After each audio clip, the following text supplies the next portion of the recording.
네, 할렐루야. 예배 오신 여러분을 환영하고요. 모처럼 멀리 중국에서 한금자 집사님이 오셨습니다. 이렇게 나중에 또 바빠서 인사 못하고 갈 수 있으니까 환영합니다. 그리고 또 많이 좀 불편하셨다가 나오신 분들도 계시고, 또 저기 춘천에서도 오늘 교회 옮긴 건 아니시죠? 네. 또 열심히 자원행하던 우리 또 윤경 집사님, 김윤경 집사님 왔습니다. 예배 끝나고 이러면 또 인사 좀 해주시면 좋을 것 같습니다. 여러분, 하늘의 별이 몇 개쯤 될 것 같습니까? 알라고 한 건 아니니까 굳이 또 계산을 하지 마십시오. 옛날에 여러분 하늘을 보다 보면 하늘에 동쪽에 100개, 100, 이쪽 100 하면 더 800개 좀 되죠. 800개. 그죠? 근데 오리온이 5개를 가져가 가지고 그 795개 이렇게 된다. 요즘은 별이 몇 개인 줄 아십니까? 요즘은 공해가 하도 심해져 가지고 스물하다 그래. 20개 그럼 몇 개죠? 80개에서 또 5개 빼야 되고 또 오리온이 가져갔으니까 재미없죠? 예. 누가 이번에 어디 가는데 목사님이 그걸 조크라고 이렇게 하더라고요. 그래서 저도 재미없는데 한번 써봤습니다. 그냥. 예. 할렐루야. 날도 더운데. 예. 이런 코로나가 이제 지나가고 코비드 19가 이렇게 지나가면서 아직도 하루에 한 5만 명 정도가 걸린다 그래요. 이게 좀 불안하다 싶으신 분들은 마스크를 좀 쓰시면 됩니다. 근데 이제 코로나를 지나면서 그 후유증에 시달리는 분이 많습니다. 우리 교회도 보면은 미각을 상실한 분이 계시고요. 또 냄새를 못 맡는 분들이 꽤 주변에 많이 있더라고요. 근데 그런 어떤 코로나의 후유증은 꼭 사람에게만 있는 게 아니라 교회와 우리 신앙생활과 영성에도 영향을 주고 있습니다. 코로나의 가장 심각한 영성의 영향은 뭐냐면 그 후유증은 우리가 교회에 모이기를 피하는 어떤 무리가 점점 되어간다 하는 그런 이야기입니다. 모이는 것에서 그렇게 열심을 전에처럼 이렇게 가지진 않아요. 저는 그런 어떤 신앙생활이 율법적이라고 생각해서 그렇게 중요하다고 이렇게 생각은 안 하고 지나왔지만 옛날 어른들 말이 다 맞더라고요. 아무래도 예배를 빠지고 그리고 또 그 신앙생활에서 모이는 그런 어떤 모임의 충성도나 충실성이나 이런 것들이 어쩔 수 없이 신앙 성장과 비례하고 있다고 하는 겁니다. 우리가 모이는 어떤 부분들을 배제하면은 그 배제하고는 우리의 신앙이 성장할 수 있는 통로가 이렇게 차단이 되는 거예요. 그런데 코로나를 지나면서요, 의외로 이제 많은 교회들이 원래 코로나 이전의 상태로 모임에 있어가지고 회복되지 못하는 교회들이 많고 우리 교회 역시도 거기서 자유롭지는 않습니다. 이제 그런 어떤 부분들을 우리에게는 코비드19의 그런 후유증이다 이런 이야기, 영적으로 그런 후유증인데 과연 이래도 되는 것인가 하는 부분들이 우리에게는 이제 한번 짚고 넘어가야 되는 부분이 된 겁니다. 성경의 많은 말씀 가운데 오늘 특별히 이 말씀 가운데서도 이들이 오늘 12명의 제자 가운데 가룟유다가 이제 죽어버리고 난 뒤에 한 명의 결핍이 생기게 된 겁니다. 그 한 명의 결핍이 생기게 됐을 때 그들이 우리 모인 가운데 거기 모인 사람 대략 아무리 120명 정도, 70명 그 정확한 숫자는 우리가 알 수 없지만은 120명으로 볼 수 있습니다.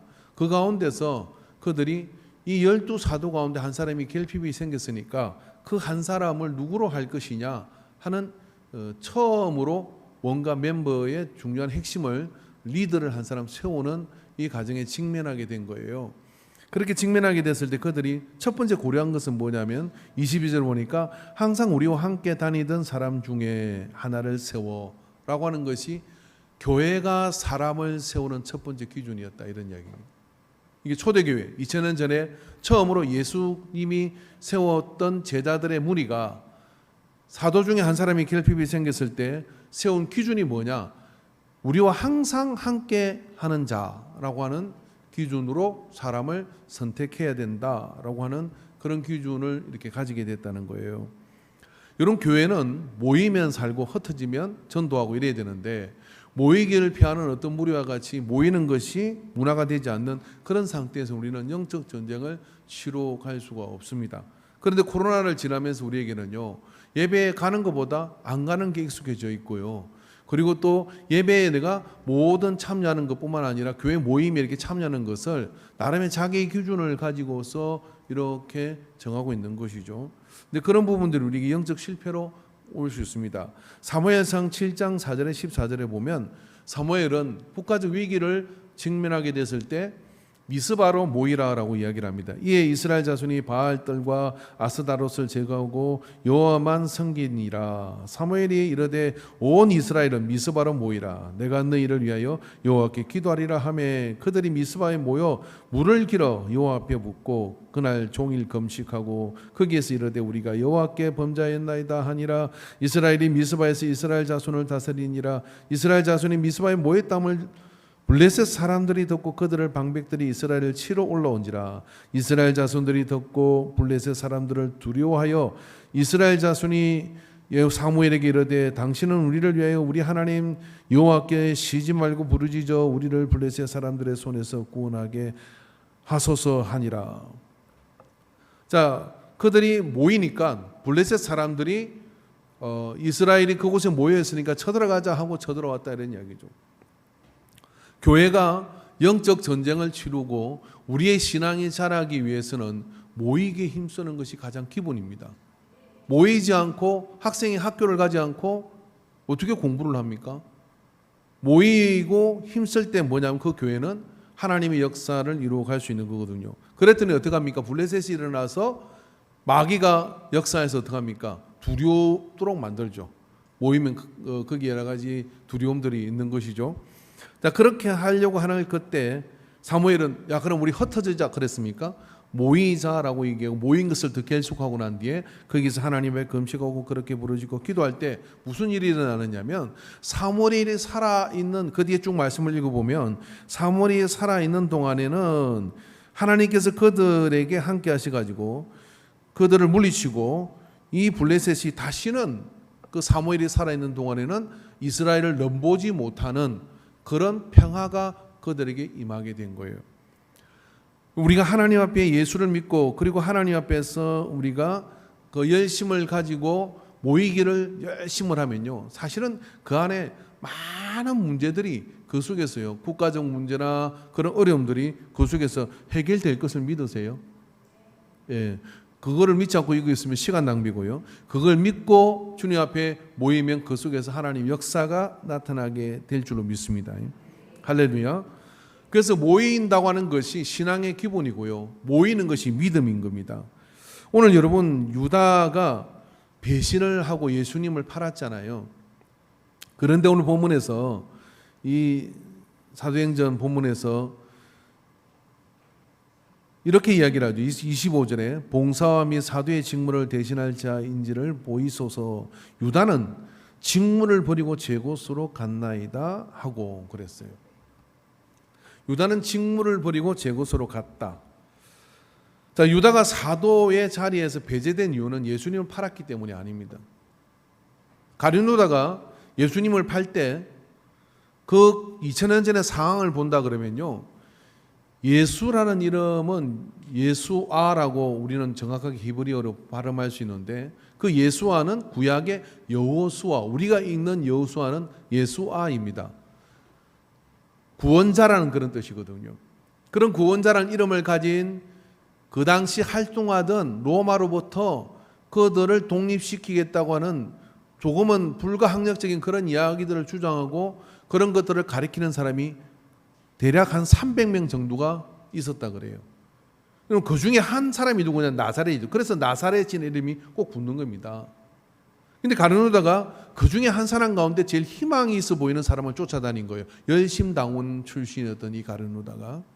그런데 예수님은 자꾸만 로마로부터 독립시키는 것을 이야기하는 게 아니라 나의 나라는 따로 있다고 말하고, 그리고 그러는 모습보다는 다른 모습으로 자꾸만 행보를 보이는 것에 가룟유다는 자기가 따라야 될 사람이라고 생각하지 않기로 한 겁니다. 그리고 생각을 해보면 저 사람은 지금 사람을 현혹시키고 있는 사람이다 라고 하는 생각에 도달하게 되었을 것입니다. 그래서 어떻게 합니까? 제사장들이 예수를 잡으려고 하는 그런 위험한 사람이라고 생각하고 있는 거죠. 그러나 만약에 예수님께서 로마로부터 저항을 하고자 웅집했다 그러면 가룟유다는 최고로 앞장서서 그 일을 했을 것입니다. 그런데 그런 모습이 아니었기 때문에, 적당히 실망했기 때문에 예수님을 언산십에 제사장들에게 밀고 하는 겁니다.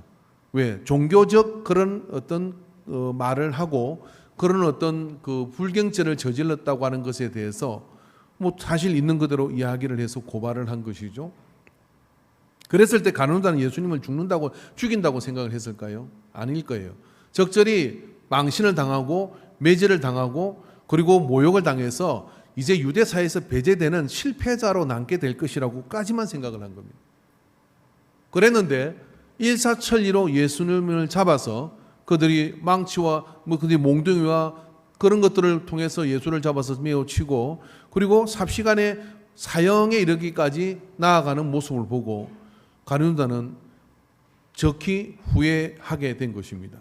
그리고 그런 후회 속에서 결국은 그 속전을 성전 제사장에게로 갖다 주고 받지 않으려고 하는 그곳에 던지고 어떻게 합니까? 자기는 자기가 잘못 생각한, 그래서 사형에까지 간다고 하는 것을 생각하지 못했던 자기의 어떤 그런 잘못된 선택에 대해서 책임을 진다는 심정으로 자기 생명을 해하게 되는 일을 벌이게 되죠. 만약에 여러분 가룟유다가 그렇게 하지 않았다면, 거기에 모인 제자들에게 부활하신 예수님을 만나러 가룟유다가 그곳에 있었으면 예수님은 가룟유다를 용서했을까요? 아니면 너는 여기 있을 자격이 없다 했겠습니까? 베드로도 예수님을 부인했잖아요. 차라리 팔아버린 가룟유다를 용서를 하고 그 가룟유다가 회심을 해서 주님과 함께 간다 그러면은 그 속에서 하나님의 큰 역사는 더 크게 나타났을 것입니다.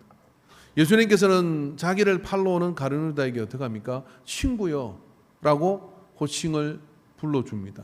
어떻게 자기를 팔러 오고 어떻게 할지를 다 아는 것에 대해서 왜 친구요 라고 불렀을까요? 가룟유다가 마지막까지 잘못 선택을 하지 않기를 바랬던 겁니다. 너의 그 하는 일에 네가 너무 지나친 그런 후회를 가져서 네 생명을 해하는 것을 말리려고 어떻게 합니까? 친구여라고 불러주고, 나는 여전히 네가 지금 이런 상황 속에 나를 배신하지만 여전히 나는 너에 대한 기대를 가지고 있어. 이런 가룟유다는 가룟 사람 유다라고 하는 뜻이에요. 그러니까 다른 사람들은 다 제자들은 갈릴리 출신들이거든요. 그 중에 여러분 가룟 출신의 사람인 유다가 그곳에서 재정을 맡았어요. 이 재정을 맡는다고 하는 것은 어떤 것이냐면 그만큼 신뢰할 수 있고 또 똑똑하고 모든 면에 탁월하기 때문에 유다에게 맡긴 겁니다. 누가요? 예수님이 맡기지 않았겠습니까?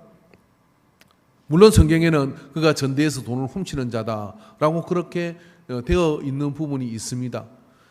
그렇지만 외모적으로 볼 때 그는 굉장히 가능성 있는 사람으로 보여진 것이고, 그 가능성 있는 사람이 이런 실수를 했을 때 예수님께서는 그에게 친구여라고 불러주며 그가 그러한 위기 속에서도 다시 주님 앞으로 돌아오기를 기대했을 겁니다. 근데 그는 그 길을 잘못 선택했어요. 왜 잘못 선택하게 됐을까요? 오늘 제자들과 이 모인 사람들은 가룟유다의 죄를 논하지 않아요. 누가 하나 할 것 없이 십자가 밑에서 도망갔거든요. 사도 요한 외에는 그 십자가 앞에까지 따라간 제자가 없습니다. 베드로는 저주하며 예수님을 모른다고 이야기하고 피해버렸습니다.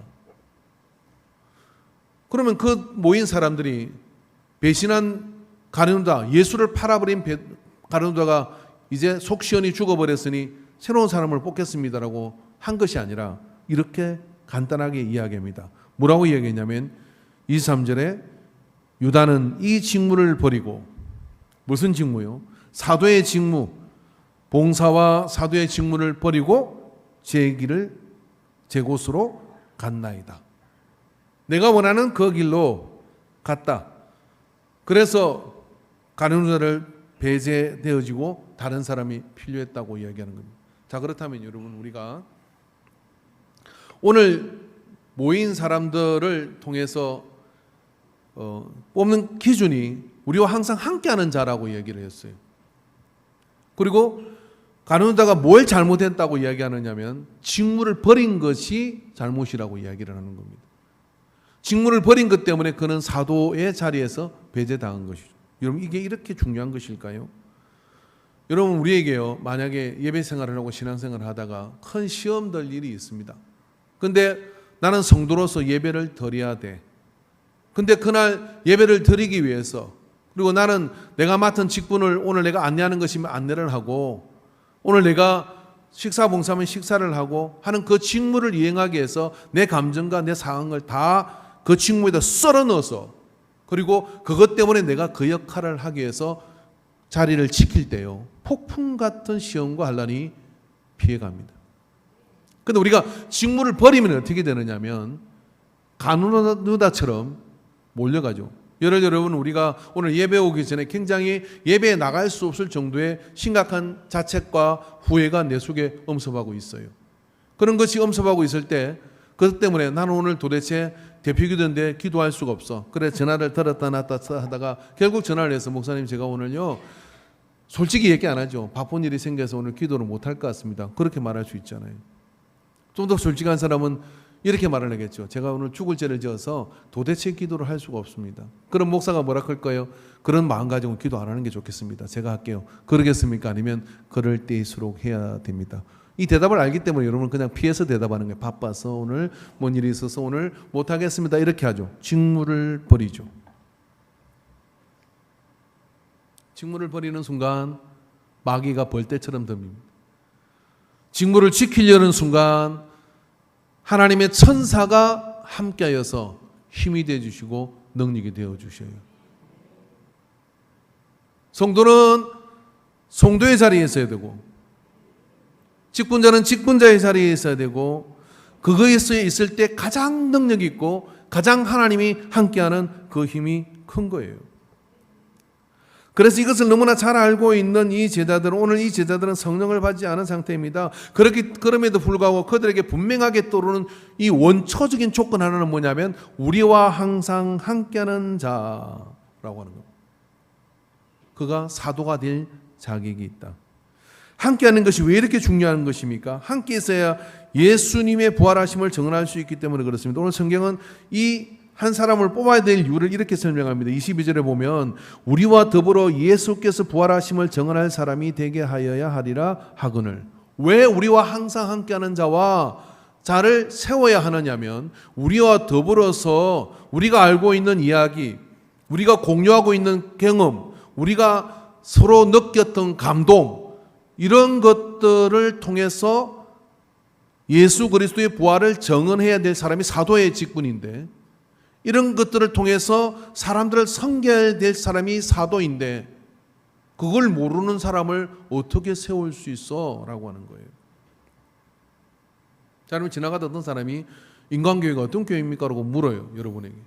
매 주일만 나오시는 분들은 인간교회를 뭐라고 얘기해서, 우리 교회는 성가대가 너무 아름답습니다. 그리고 앞에 카라 찬양팀이 서는데요, 은혜가 충만합니다. 그리고 이분이 묻죠. 저녁 예배는 어떠세요? 가본 적이 없어. 또 어떻습니까? 거기는 기도회를 합니까? 할걸요. 한 번도 가본 적이 없어. 집사가 되고 건사가 됐는데 금요 심야 기도를 한 번도 구경도 안 오신 분들, 인간관계를 안다고 할 수 있겠습니까? 우리와 항상 함께하는 자라고 할 수 있겠습니까? 어려운 이야기입니다. 도대체 무슨 일이 금요일에 저녁에 일어나는지 관심을 가져본 적이 없어요.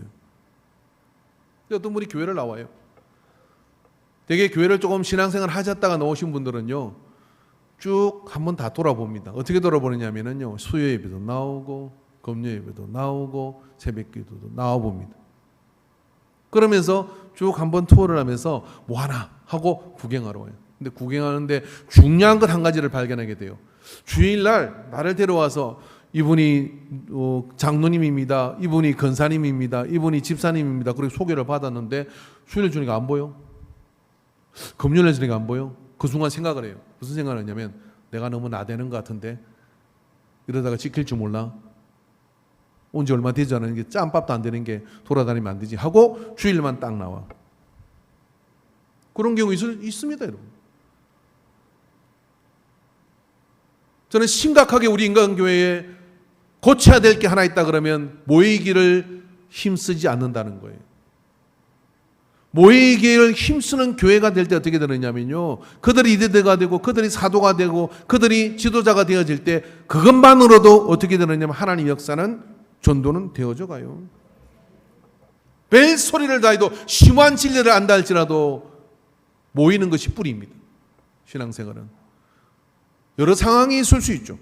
그런 상황 속에서 우리가 나아가지만 어떻게든 통로를 찾아가지고 거기에 모이는 것에 함께 그 얼굴을 보이게 되고 함께 그 모임을 가지게 될 때 그게 반석이고 신앙의 기초가 되는 겁니다. 예수의 정인이 될 수가 없습니다. 인간교회의 정인이 될 수가 없습니다. 함께하는 것이 믿음입니다. 함께하는 것이 신앙 성장이에요. 마태복음 28장 19절부터 20절 한번 읽어봅시다. 시작. 띄워주세요. 마태복음 28장 19절에서 20절 같이 읽읍시다. 시작. 그러므로 너희는 가서 모든 민족으로 제자를 삼아 아버지와 아들과 성령의 이름으로 세례를 베풀고 내가 너희에게 분부한 모든 것을 가르쳐 지키게 하라. 볼지어다 내가 세상 끝날까지 너희와 항상 함께 있으리라 하시니라. 예수님이 뭘 약속해서 주셨죠? 항상 함께 있으리라. 예수님이 이렇게 말씀하십니다. 두세 사람이 내 이름으로 모인 곳에 나 너희 가운데 있다. 아니 혼자 있어도 예수님 내 안에 계실 수 있잖아요. 그런데 예수님께서는 두세 사람이 모인 곳에 있겠다라고, 이게 무슨 이야기입니까? 두세 사람 무리가 되어서 공동체가 되어서 함께 할 때 주님은 더 크게 역사하시는 거예요. 어떻게 크게 역사하시는 것이요? 네 안에 계신 예수님이 내 안에 계신 예수님에게 무난하는 역사들이 일어나게 될 때 그 속에서 우리는 함께 그리스도인으로서 그 역사를 이루어가는 거예요. 이번에 국제총회를 가서 제가 느낀 최고의 감동은 단순합니다. 모두가 10명 똑같이 가지는 마음이 한 가지가 있어서 그게 뭐냐면 이 3만 명의 사람이 똑같은 나사렛 성도로서 함께 찬양을 하고 있다고 하는 것, 그리고 함께 말씀을 듣고 있다고 하는 것, 그리고 함께 같은 비전을 향해서 아멘하며 헌신하고 있다는 것 자체가 큰 감동이고 그리고 어마어마한 거기서 느끼는 에너지를 흡입하고 왔습니다. 이것이 모일 때 나타나는 역사예요.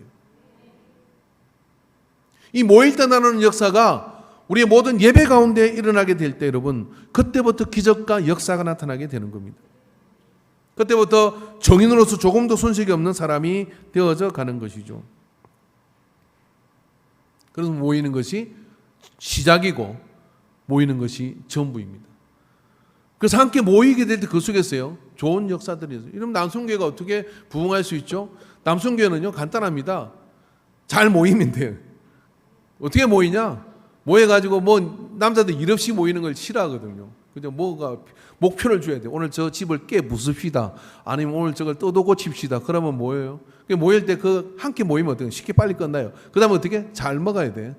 좀 경제적 여유가 있는데 오늘 내가 밥 살게요. 그러면서 형님 사서 그러면서 그렇게 자꾸 모이다 보면 어떤 일이 벌어지냐면 남성교회가 모이는데 재미가 있어요. 각 성교도 지금 마찬가지입니다. 성교에 모였어요. 그러면 임원들은 모이잖아요. 이 중병을 고치지 않으면 부흥은 일어나지 않아요.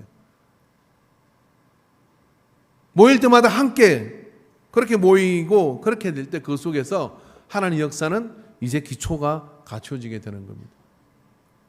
그런데 여러분, 그들은 누구를 선택합니까?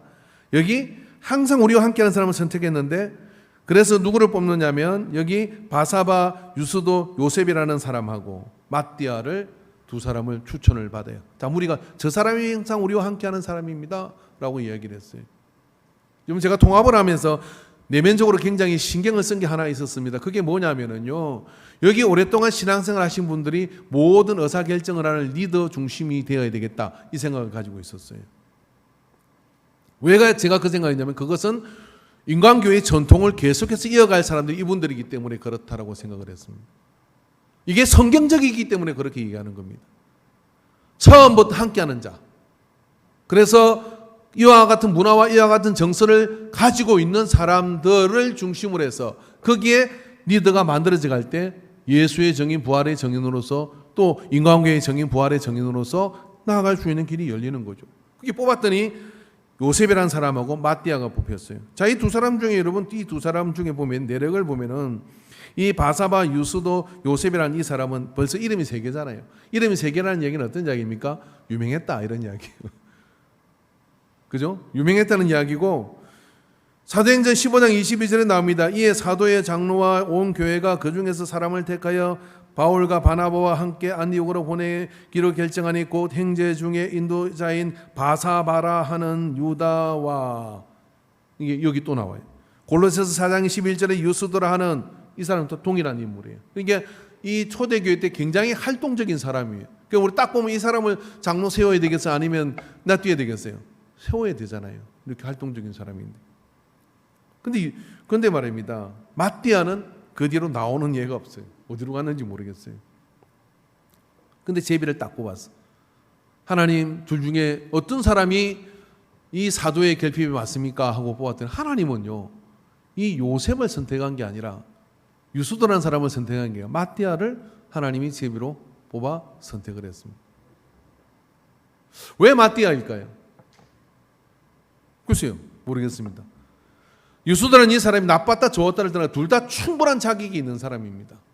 그런데 마띠아는 있는 듯 없는 듯 했지만 항상 있는 사람이에요. 있는 듯 없는 듯 하지만 항상 모임에 있는 사람. 이 항상 모임에 있는 사람이요, 하나님 보실 때는 제일 중심입니다. 이 사람이 리더입니다. 저는 고 이태범 집사님에게 정말 안타깝고 아쉬운 것 한 가지가, 제가 신앙생활 때 빨리 좀 서둘러서 우리 이태범 집사님한테 건사 주고 장로님을 주도록 했어야 하는데, 이 기준으로 보자 보면 그분이 가장 충분한 분이셨습니다. 교회 여러분 여러 일이 있을 때마다 새벽 예배뿐만 아니라 저녁 예배뿐만 아니라, 그리고 교회에서 뭔 일을 하든지 간에 4-5 사람이 모이도 그분은 항상 계셨어요. 30분 전에 걸어왔어요.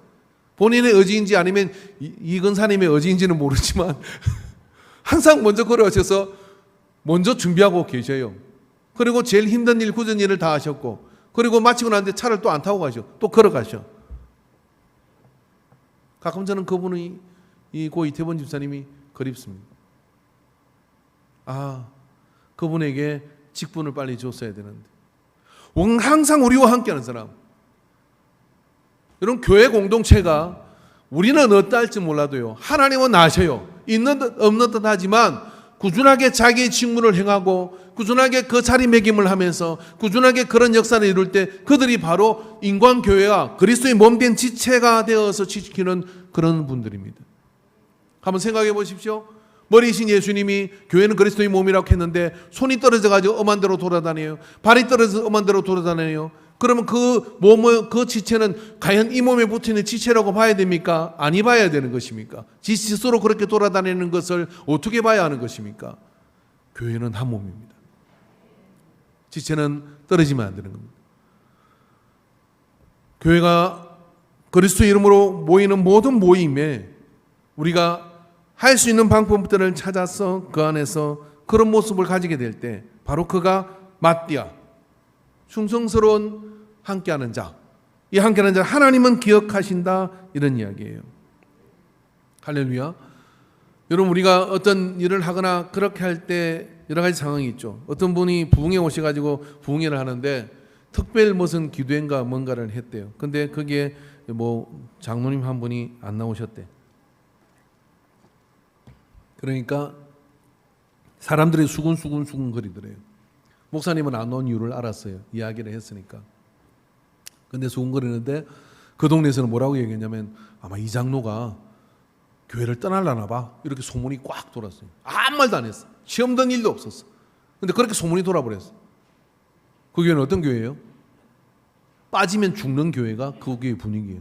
그 교회가 부흥 안 되겠어요? 부흥돼요. 사랑의 교회에서 미용 봉사를 와가지고 근사님들 6분이 와가지고 제가 미용 봉사를 몇 년 동안, 한 2년 동안 이렇게 한 적이 있었어요. 그분들에게 이렇게 물었어요. 규율이 칼 같더라고요. 팀 리더가 있으면 그 팀 리더의 말이 법이에요. 다른 교회 갈 때는 또 다른 근사님이 팀 리더예요. 절대로 거기에 침해하지 않아요. 근사님, 사랑의 교회에서는 제자 교육을 어떻게 합니까? 제가 이렇게 물었더니 3년을 봤는데요, 3년 내내 모든 예배를 한 번 이상 빠지면 실격이래요. 그리고 공부를 얼마나 시키는지 책을 요렇게 세워가 요 정도는 읽어서 썸머리를 해서 내야 된대. 와, 그러니까요, 새롭게 보이더라고. 그 권사님이. 그 어려운 과정을 통과하셨습니까? 그리고 이 속에서 일어나는 마음이 있어요. 우리 교회는 중직기대도 저녁 예배 코빼기도 안 보이는데 어쩝니까? 이런 생각이 들더라고요. 여러분, 그 교회가 망했습니까? 그 교회가 10,000명이 넘어가고 더 부흥을 합니다. 왜요? 선임양들의 모임의 힘이요, 빠지면 죽는 줄 알아. 모여서 하나님 역사를 감당하는 힘이 팽배해요. 그게 날고 기는 사람들이 부지기수로 있습니다. 사회적으로 언행장부터 해서 제일 희한한 사람들, 그 온 분들로 다 한자락 하는 사람들이더라고요. 그럼에도 불구하고요, 모이는 일에 있어서는요, 그걸 딱 정해져 있는 겁니다. 그런 기준으로 가지고 다 가니까 팀 리더가 완전히 세워지는 거죠. 여러분, 인간교회가 이 병을 고치지 않으면은 턱을 넘어갈 수가 없어요. 다른 거 열심히 안 해도 괜찮아요. 내가 직분을 받는 순간, 내가 믿음을 가지는 순간 뭐부터 해야 되느냐면, 내가 이 사명, 예배에 가서 앉아 있으리라, 그리고 또 모임에서 내가 바쁘더라도 얼굴 보이고 가리라 하는 이런 마음을 가지고 그렇게 모이는 사람들이 문화가 되어질 때, 그런 문화가 되어질 때 가만히 냅둬도요, 그 교회는 강한 교회가 됩니다. 그리고 무슨 일이 일어나죠? 왜 그렇게 하는 것이죠? 그것을 통해 믿음이 자라잖아요. 믿음은 들으면서 나는데 교회가 어떻게 가는지도 모르고, 그리고 예배를 또 그렇게 들으지 않으니까 어떡합니까? 교회에서 지금 영적 흐름이 어디로 가는지도 모르니까 어떻게 그게 이렇게 순환되어서 유기체로 움직일 수 있겠어요? 안 돼요. 예배와 모임에 함께하는 것이 전통이 된 교회가 성장을 합니다. 다른 거 아무것도 못해도 이거 하나 잘하면 신앙이 자라요. 사실 예배 나온 지 얼마 안 되는 분들이 주방에 들어가는 건 저 반대합니다. 기도하고 말씀 읽는 거, 예배 드리는 것부터 배워야 돼요. 성경을 보는 법부터 배워야 됩니다. 그래서 그것이 충분해질 때 내게 넘쳐나는 은혜를 가지고 섬겨야 돼요. 밥 좀 덜 먹어도 괜찮아요. 그래서 예배 중심의 문화가 모이는 것이 전통이 된 그런 교회가 되어질 때 그 속에서 역사가 나타나죠. 어떤 사람이 전도를 해봐요. 전도를 온 사람이 대변을 나와서, 이분은 교회 나올 때 어떤 마음을 나가지고 나오느냐면은, 내가 열심히 신앙생활이라 그렇게 마음을 가지고 나가지고 시간이 있는데 틈 있는 대로 이제 열심히 하잖아요. 열심히 어떻게 합니까? 예배가 언제 있어요? 그리고 제가 당혹스러운 것은 금요일에 나올 때 좀 당혹스러워요. 제가 왜 당황하겠어요? 그분이 겁이 나서? 아니에요. 금요일에 나와가지고 안 보이는 거예요, 사람들. 주일날 보였던 사람들이. 그게 이제 주일날 소개를 시키잖아요. 우리 교회 누굽니다, 성교장님입니다, 누굽니다, 이렇게 소개를 했는데 금요일 안 나와. 자기를 전도한 사람도 안 나와. 이제 그 정도 심각한 거죠. 심각한 상황이 어떻게 발생하느냐면, 요렇게 열심히 하는 거 아니야 하고 주일 대비만 딱 나오는 거로 이렇게 딱 자리를 잡아요. 언제까지? 먼저 10년, 20년 믿은 사람들이 예배에 나갈 때까지. 나가도 사실은 그분이 이제 더 이상 안 가봐. 그런 상황으로 어느 날 직분을 맡아. 그리고 뭘 배웠냐면, 직분을 중직이 됐음에도 그것에 나타나야 되는 사람들 뵙기 때문에 요 수준에서 딱 하면 된다 생각을 한다는 거예요. 이 틀을 깨야 돼요. 그래야 여러분의 믿음도 살고 우리의 믿음도 삽니다. 여러 가지 상황 속에서요, 그런 상황을 이야기하고 이렇게 열애를 받을 수 있습니다. 그러나 그런 것 없이 집에서 TV 보고 있으면서, 그런 것 없이 다른 어떤 그런 전혀하냐면서 그냥 다른 어떤 그런 오락을 하고 있으면서 내가 직분자임에도 불구하고 그런 예배 나오지 않는다? 그때 마음이 편하다? 정상 아니죠, 그건요. 내가 가야 함에 대한 그런 갈급함이 그 속에 있어야 이게 정상인 겁니다. 왜냐하면 내가 교회의 한 지체라니까요. 손이고 발인데 지금 여기서 입이 막 떠들고 있어. 말씀을 떠들고 있는데 손은 쪄가서 채널 막 돌리고 있어. 그럼 어떻게 돼 이게? 교회라는 것을 이해를 못하고 있은 것이잖아요. 그러다 보니까 이런 일이 벌어지죠. 어떤 일이 벌어지느냐면은, 어느 날 갑자기 주중에 교회 마당에서 이렇게 만났어요. 그리고 서로 이렇게 저한테 묻습니다. 저분은 누구세요? 그렇게 물어요. 그런 일이 없는 것 같아요. 제가 보건대 두 분이 같이 신앙생활한 게 벌써 5년째입니다. 근데 저분은 누구냐고 물어요. 우리 교회가 무슨 1000명 돼요? 앞으로 1000명 되겠지만. 우리 교회가 무슨 10,000명 돼요? 앞으로 10,000명 되겠지만. 아멘을 안 하신 분은 옆 사람들 꼬집어 주시기 바랍니다.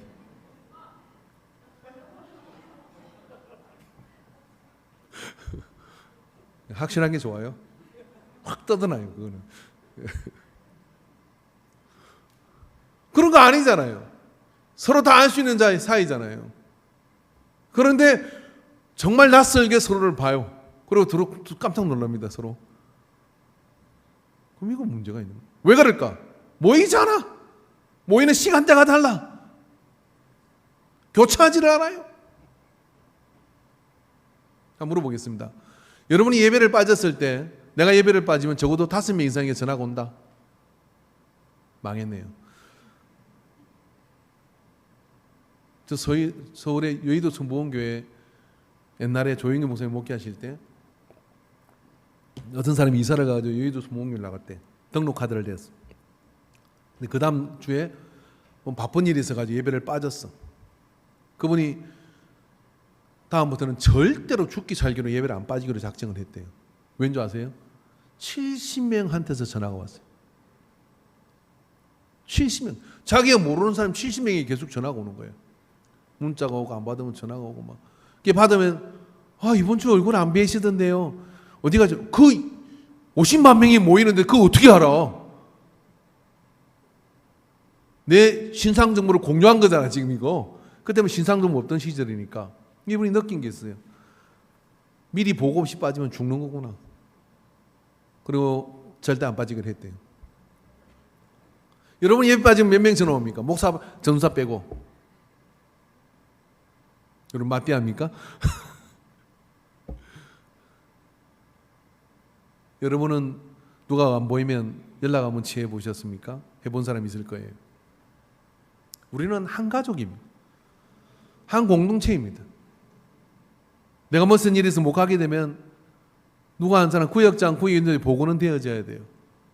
내가 이랬는데 지금 좀 빠진다. 그런 거 이야기하지 마. 관심 없어. 나도 빠질 거야. 망했습니다. 그 구역은. 그래 어째 내가 도와줄 건 없어? 그래 걱정하지 말고 갔다 와. 근데 교회에서 저를 만나잖아요. 내가 묻기 전에 이렇게 얘기해줘. 어느 성도님 오늘 이번 주에 이렇게 빠지는데요. 이래서 저래서 빠집니다. 그렇게 얘기하면 어떻게 해서 제가 팬이 발 뻗고 잡니다. 그럼 아니면 그거 알 때까지 제가 또 궁금해. 몇 명 안 되니까. 목사만 그러겠어요? 주님은 다 아셔요.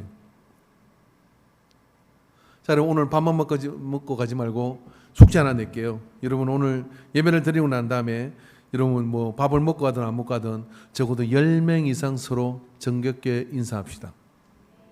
맨날 만나는 그 사람 말고요. 모르는 사람 인사하시고, 그리고 오늘 처음 보는 사람 인사하고, 그리고 내가 좀 낯설다 싶으면요 가서 인사하세요. 가기 전에 또 가가지고 뭐 이렇게 잘못하지 마시고 옆 사람은 저 사람 누구야? 근데 2년 전에부터 나왔잖아. 그러면 뭐 처음 봬요 이러면 망합니다. 그죠?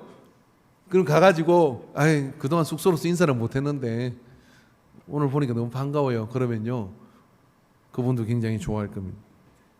그게 교회예요. 교회. 일부 예배 배모 권사님이 나왔는데 제가 이 질문했습니다. 배모 권사님 빠지시면 몇 분 전화 옵니까? 그러니까 한 명도 전화가 안 오는데 거기는 전화를 해야 될 상황이에요. 10사람 이상씩 오늘 붙들고 같이 서로 교제 나누게 되기를 바랍니다. 그럼 뭐가 좋아지느냐? 모이면은 모여야 교회 생활이 행복해져. 안 그렇습니까? 교회 생활이 행복해지는 거예요. 여러분 주일날 뭐 목사 얼굴 보러 오겠어요. 하나님 만나러 오는 거잖아요. 그래도 가면 애들도 그래요. 여러분 권사님들이나 이런 분들이 사탕이나 뭐 들고 있잖아요. 주일학교 끝나기 전에 좀 일찍 와가지고 일찍 오시잖아. 그러면 주일학생 볼 때마다 뭐 걔들 좋아하는 거 뭐 마이쮸도 뭐든 그런 거 하나씩, 절대 부모가 안 사주는 거 이런 거 불량식품들 있잖아요. 그런 거 하나씩 이렇게 주면 너무너무 좋잖아. 매주 줘봐요. 그럼 매주 줘봐요. 어떤 일이 벌어진지 아세요? 여러분이 소천하면요 주일학생이 뭉상화해요. 왜 하냐고 물어보면 많이 쪄줬다고 문상화요. 그리고 막 사랑이 많고요, 막 그래요. 저 학교에 시설 관리를 하던 분이 소천을 했는데 그랬다잖아요. 선생님 소천해도 애들이 안 가는데 애들이 막 모여왔어요. 애들이 울고 막 아쉬워하고 울고 그래요. 오래 사셔야 되는데, 할아버지 오래 사셔야 되는데 가셨다고 막.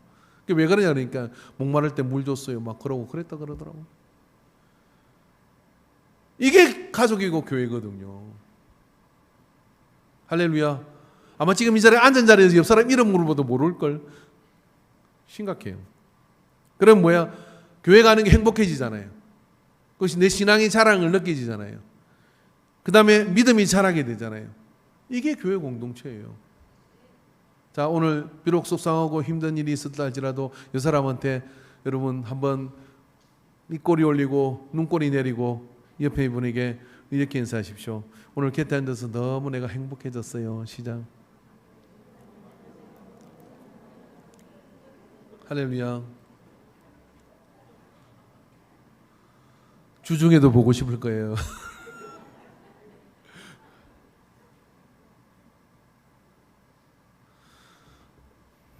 제가 아는 어떤 교회가 예배를 시작하기 전에 10분간 이렇게 우리 일어나서 이렇게 하잖아요. 우리는 좀 산만해서 그렇게 할 수 없는데 조그마한 개척 교회다 보니까 한 3, 40명, 30명 이렇게 모이는 교회예요. 한 10분간 돌아다니면서 서로 인사를 해요. 예배 시간 중에. 이게 교제거든요. 그렇게 인사를 하고 예배를 드리기 시작하면은 예배가 이렇게 설교를 진행하면요. 조는 사람이 하나도 없대요. 예? 조는 사람이 하나도 없대요. 근데 독서실 간 것처럼 바리케이트 딱 치고 말씀 듣다가 일어나서 통로 따라 쫙 빠져나가고 교회가 아니에요. 교제가 수평적으로 이루어져야 돼요.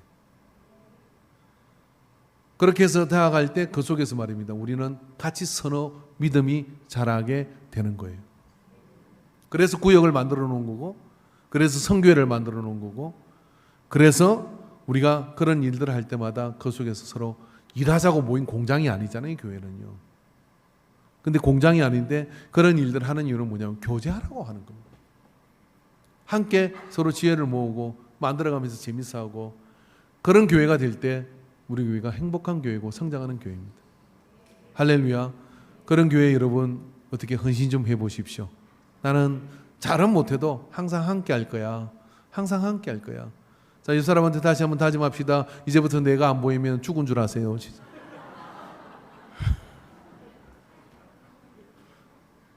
영이 죽었거나 육신이 죽었을 거야.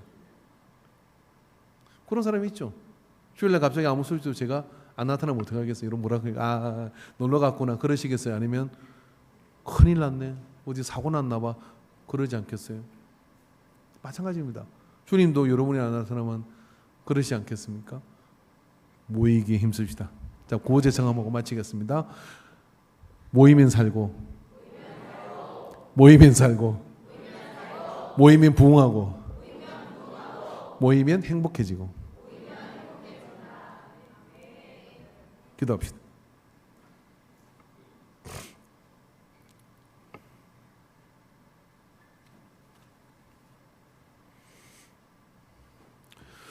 사랑하는 하나님 아버지, 그들은 미스바로 모여 대적 블레셋을 물리쳤고 우리가 함께할 때 주님이 함께하시며 가서 모든 족속을 제자를 삼아 아버지와 아들과 성령님의 세례를 주고 너희가 분부한 모든 걸 가르쳐 지키게 하라고 하는 정인이 될 수가 있고 또 그렇게 할 때 주님이 우리와 함께 하시는 것을 믿습니다. 함께함의 능력을 우리가 충분히 각인하게 하여 주옵소서. 그래요. 우리가 한 형제요 한 자매인 것을 기억하고 문제가 있으면 문제를 넘어서고 기쁨이 있으면 같이 나누고 괴로움이 있으면 같이 아파하고 그렇게 가족이 되어가게 하옵소서. 우리를 붙드시고 인도하심을 믿습니다. 내 마음에 담을 쌓았던 것을 허뭅니다. 무엇보다 주님의 공동체에 함께하는 은혜를 부어 주옵소서. 예수님의 이름으로 기도합니다. 아멘.